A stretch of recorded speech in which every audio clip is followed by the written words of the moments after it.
I heard some advice in the last couple of weeks, and it was saying, the founder doesn't have to know everything, but a founder should know what they don't know, or should know what they're great at and know what they're crap at.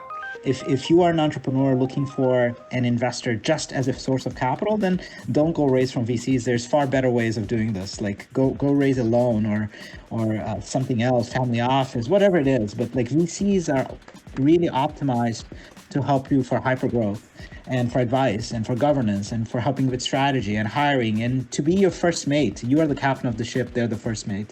Fall in love with the problem, not the solution. So many times we see founders married to the solution that they're creating, that they're not actually solving a real problem. Thank you for joining, everybody. You are watching the Venture Capital Show with Andrew Bott, and I'm Andrew Bott. This week, we have 4 incredible guests. We have Lisa Besserman, a managing director at Expa. Expa is a $100 million venture capital fund. We also have Diego Luz, a managing partner from Rhombus VC. He is based out in Brazil, but also invests in North America. We also have Sophie Winwood. She's an associate at Anthemis Group. Anthemis currently has a $90 million fund. And we have Amit Garg, who's a co-founder and managing partner at Tau Ventures. Tau Ventures just recently raised a $17 million venture capital fund. So we have some incredible guests this week. I hope you enjoy the show. As always, we're based on Roomkey in the metaverse. This is the second episode of the Venture Capital Show with Andrew Bott, and I'm Andrew Bott. So first of all, over the last week, looks like we lost Amit again too. Amit is having the most trouble in the metaverse. He's getting booted out. Over the last week or two, is there a pitch that stood out to you as being good or bad, or maybe some discussions that you were having among your colleagues in VC? Well, I guess I can talk about a recent investment we made. As we've seen this huge transition to work remotely, work from home. There's been a lot of issues with, management, one-on-ones. And so we found this startup, and they're doing really incredible things with one-on-one management and automating certain things to make the one-on-one process more effective. Because we find that, a lot of the issues with company retention is manager relationships and transparency and just ensuring that there's career progression. And so what they're doing is taking a very data-driven and software-driven approach to how we can better facilitate one-on-ones between managers, especially as we're looking to this new future where people will be working remotely more often. And, the in-office experience will definitely have to change significantly. Has investing in startups changed a lot based on the kind of evidence that we don't need funding for offices? Do pitch decks need to be much more careful on what they're spending their money on now, because giant offices don't make sense? Well, I think that the initial investment in human capital is going to be going down because you now no longer need to hire in these, major cities. To hire a developer in San Francisco is a much different investment than, let's say, hiring a developer in Boise. Whereas people can be anywhere these days. So I think that's going to definitely have a financial impact on where the company is spending their money and how they're allocating those resources. Yeah, I think, following on from that, I think what an interesting trend that we're seeing that is in the future of work is when you don't have an office and you can't sort of treat your employees through, nice snacks and a nice office, that actually we're seeing a rise in employee benefit schemes that are kind of more tailored to employees, more interesting. I think employers are really seeing that they're having to take care of their employees kind of in a different way. We feel very comfortable with this new reality in terms of at least doing business. I had done a fully virtual investment 7 years ago in a self-driving car company, was a seed, and that ended up being sold for $450 in 2 years. It's called Autonomy. So I waive that in front of anybody who tells me that, hey, you can't do successful business fully virtually, et cetera. No, you can. And related to the other question you mentioned, Andrew, areas that we have been looking at, I've been thinking a lot about drug discovery AI right now. You think about the pharma industry, it's $1 billion in 10 years for you to develop a drug, a lot of failure. And that's why only a small number of companies can do it. Now this paradigm is being completely flipped on its head. There's so many startups now that are doing it in silico. So being able to simulate how a molecule might behave and how those tests might come. And I think that we have hit the garage moment for biotech. That's what I call it, which is that two people in a garage can now create a startup. Previously, it could be done in pure tech. Now biotech is getting to that place too. Love it. Oh, why don't we chat about some advice for founders? What's one way or one thing that you found jumping out to you in your inbox this week that made you really pay attention to a company? Well, one thing, I guess it's a mantra that I share, is to fall in love with the problem, not the solution. So many times we see founders married to the solution that they're creating, that they're not actually solving a real problem. And when you think about the most successful products that we've seen, a lot of them are, no pun intended, products of iterations and pivots, because there was a problem that they were trying to solve for users, for clients, for customers. And I think those are the most successful startups. So we get 2,000 decks a year, and we obviously cannot follow up with every single one of them. So at least at Tao, we take a first meeting with 200 of them, so 10%, and then a second meeting with maybe 100, so down to 5%, and then a third or fourth meeting with even smaller proportion.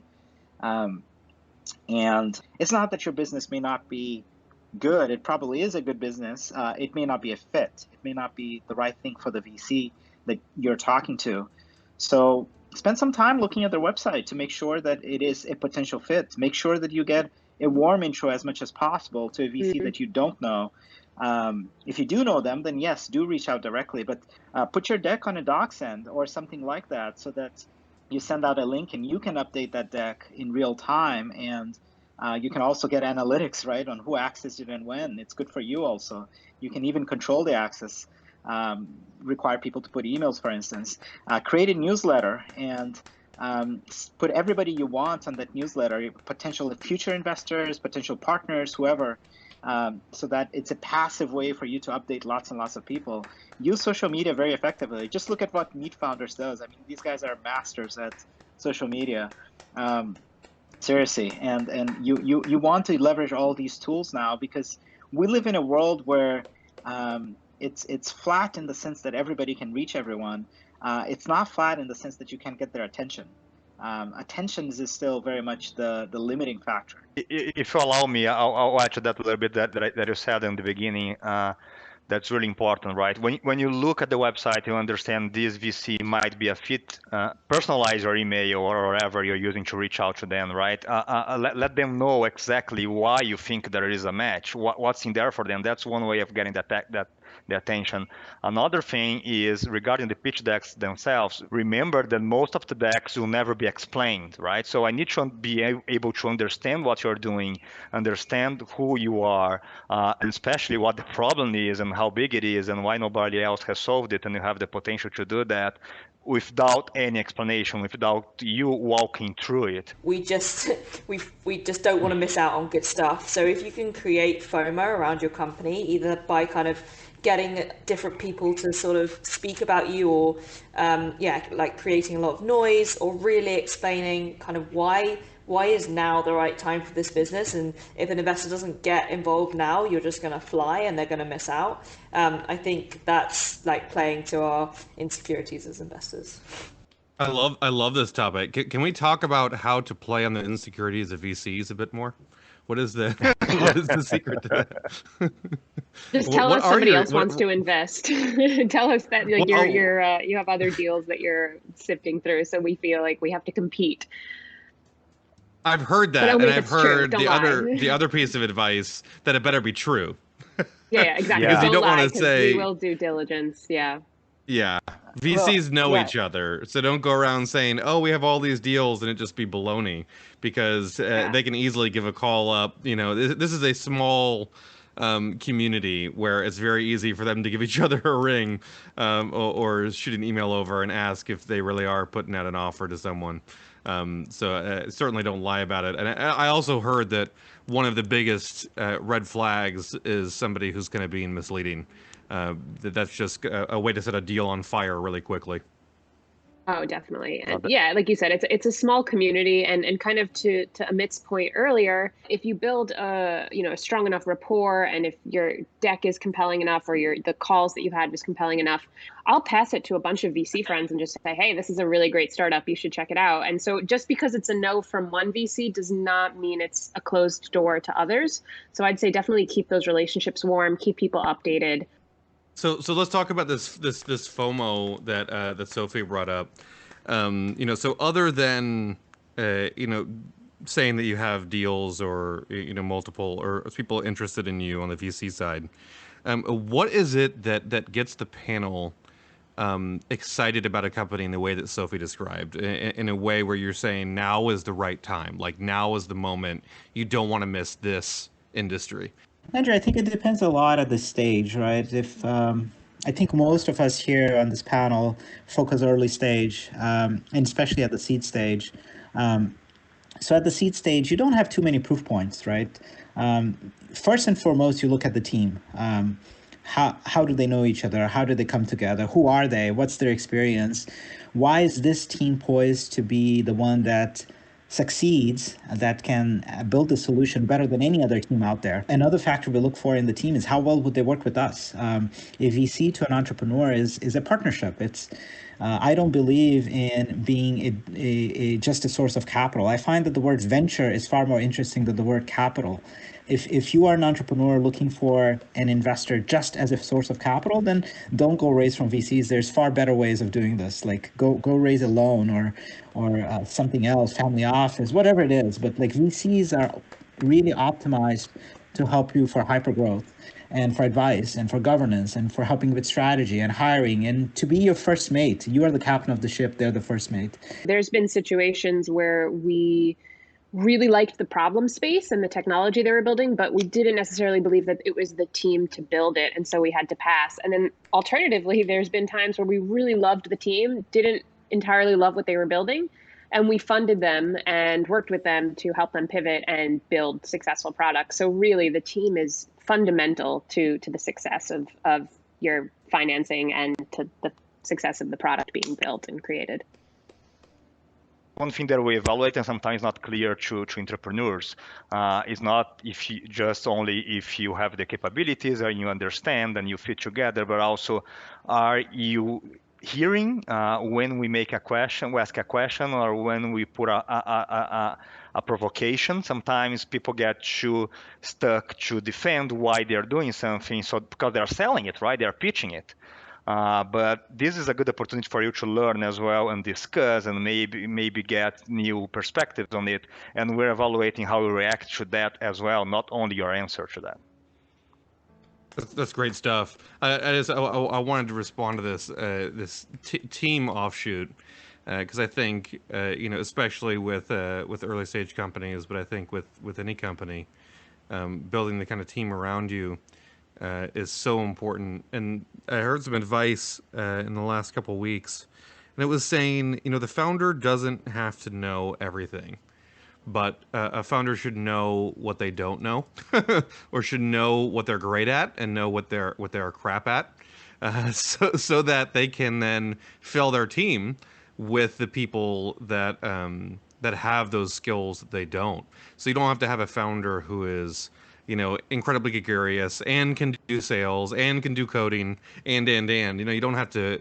Not everyone is the Elon Musk where you can run the company and design a rocket ship. It's just not everyone can make a rocket ship, and that's okay. Like, you don't have to be.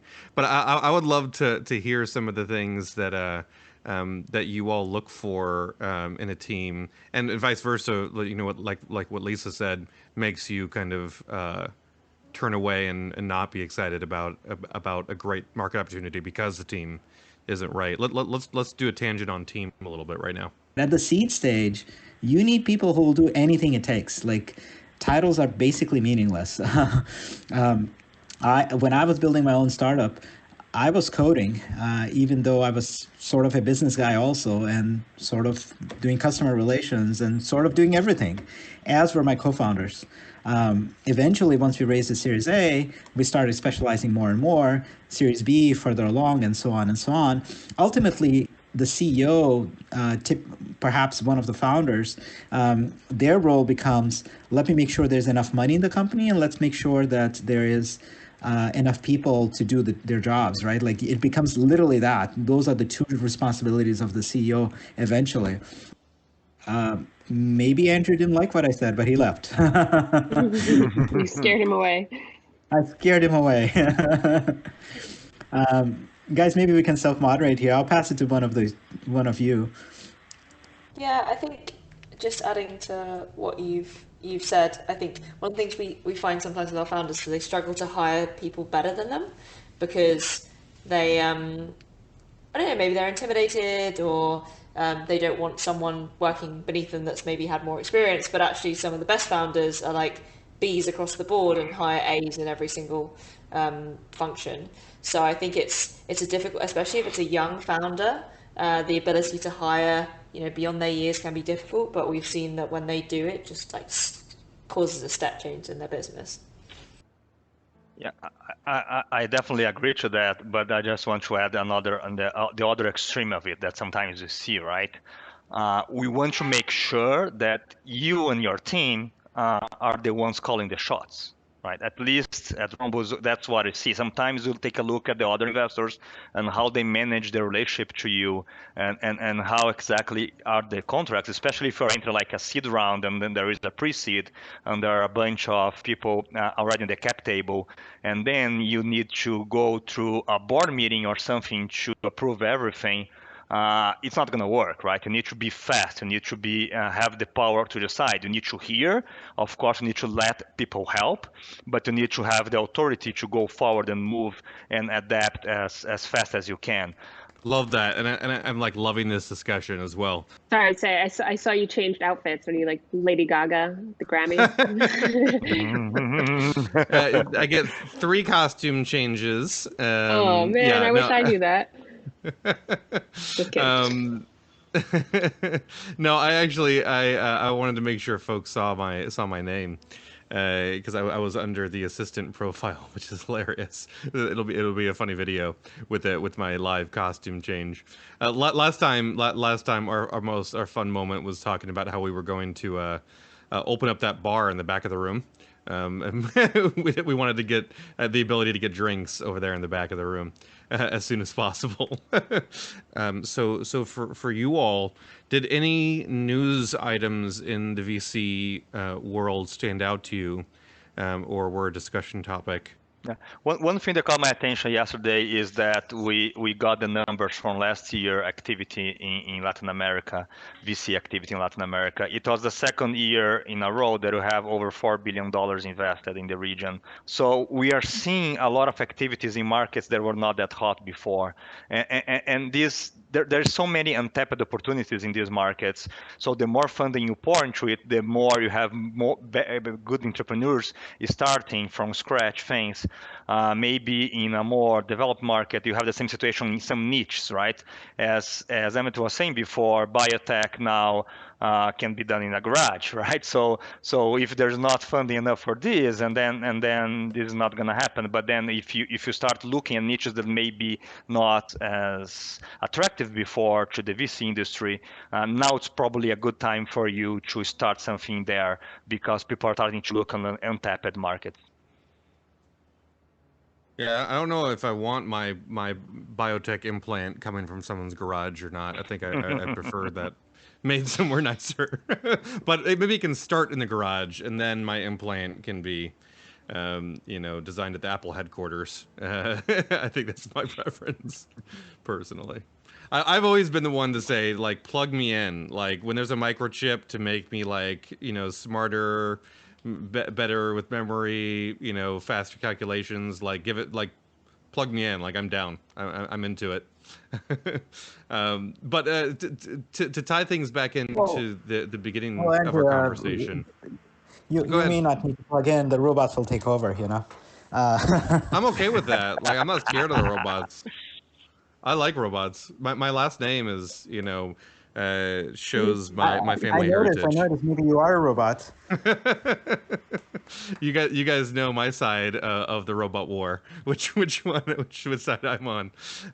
But yeah, to tie things back into the beginning, I would love to give the opportunity for each of the panelists to talk about your fund. So I am the managing director at Expa. We are a $200 million venture fund, agnostic. We invest from the pre-seed to Series A level. We're founded by Garrett Camp, the co-founder of Uber. And the story of Expa is pretty interesting. It's went through a few iterations from a venture studio to a traditional VC. And now what we're doing is actually building out a pre-seed program for early stage startups. And essentially, Expo was founded by Garrett because it was what he wished existed when he was building Uber. So we are a VC of builders, by builders, for builders. Most of us are builders and operators. I myself am a previous entrepreneur. I founded a company called Startup Buenos Aires back in Buenos Aires, Argentina. And that was an early stage startup accelerator. And I was very fortunate to build and scale and exit that. And then from there, I moved on to the corporate side, where I was the head of program at Indeed's corporate incubator. So we were an internal product incubator program where we would build products in-house and essentially build mini startups within the company, all internally. And then I was very fortunate to get in touch with Expa, and they reached out and they were looking for someone to build this accelerator program for pre-seed companies. And so I've been in the accelerator space for a very long time, really excited to see the differences between the public side, the private side, the corporate side, and then now on the venture side. So really excited to get back to my roots and work with talented entrepreneurs and be able to take a hands-on approach to making sure that the companies in our portfolio succeed. So we are Rhombus VC. Thanks guys for attending here. We are an early stage firm who invests from pre-seed to Series A, mostly in emerging markets. Currently, we are working on our second fund that should be 80% invested in Latin America, but 20% can be invested in any place in the world. We are also agnostic in thesis. We want to invest in things that we understand that we can help add value to. And by we, it's a network of venture partners, globally located, mostly in Southeast Asia and Latin America, but also in the US and Europe. And in this network, we have people that are either C-levels in their organizations or entrepreneurs themselves. So we'd like to have a really good grasp of how to operate things, how to scale up things. Me personally, I've worked in very entrepreneurial environments before. We helped build Hipermarcas, now called Hypera, from scratch. It's the largest pharmaceutical company in Brazil. And my latest job before joining Rhombus full-time was as CEO of Printy, which is a scale-up in personalization of the Vistaprint business model in the US, personalization of anything at all that you need for your house or your business. And that was a great chance to understand exactly what are all the consequences of the fake it till you make it and the things that you leave behind to fix later, and how much of a challenge can it be for you to really make it happen. And I'm really excited to jump now in the investment side of VC. I've been doing that for the last 3 years. I've done private equity before, which is a totally different animal, but it's a lot more fun to be disrupting industries and growing instead of cost cutting and consolidating just for the sake of synergies. So it's been a long journey, and we're really excited to be here. Thanks. My name's Sophie. I work at Anthemis. For those of you guys that don't know, Anthemis is the leading fintech and insurtech investor doing early stage investments globally. So we've been investing for over 10 years now and have a portfolio of over 120 companies. That is split roughly 50% in North America and then the rest in UK, Europe. Couple of different things going on under the hood. So we've got kind of a traditional VC fund. We've got some venture building funds, one focused on female founders in fintech based out of New York, working with Barclays, and one focused on sustainable finance, working with BBVA. based in London. We've also just launched an insurance growth fund as well, and we, according to the FT, are the most active insurtech investor globally. My journey into VC, I started off as an accountant in Deloitte, hated it very swiftly, moved to mid-market M&A, where I worked on one fintech and one insurtech and transaction. I was just like, cool, this is the future, I want to be a part of this. So I went to work for a company called Innovate Finance, which is the industry body for UK fintech, before joining Optimus 2.5 years ago. So yeah, that's me. I'm the managing partner of Tau Ventures. We are a early stage fund based in Palo Alto, in the heart of Silicon Valley. The fund is about 1.5 years old, getting close to 2. We have 20 investments so far. About half are in digital health, the other half are in enterprise. And we have a sliver of automation, so cars, robots, etc. We are primarily seed stage, but we're starting to look more and more into Series A's and B's also. And I'll give a couple examples here. Computer vision for colon cancer, machine learning platform for drug discovery, next generation sequencing for infectious diseases, machine learning platform for labeling data, and so on and so on. So yeah, thank you very much for having me here. Love it.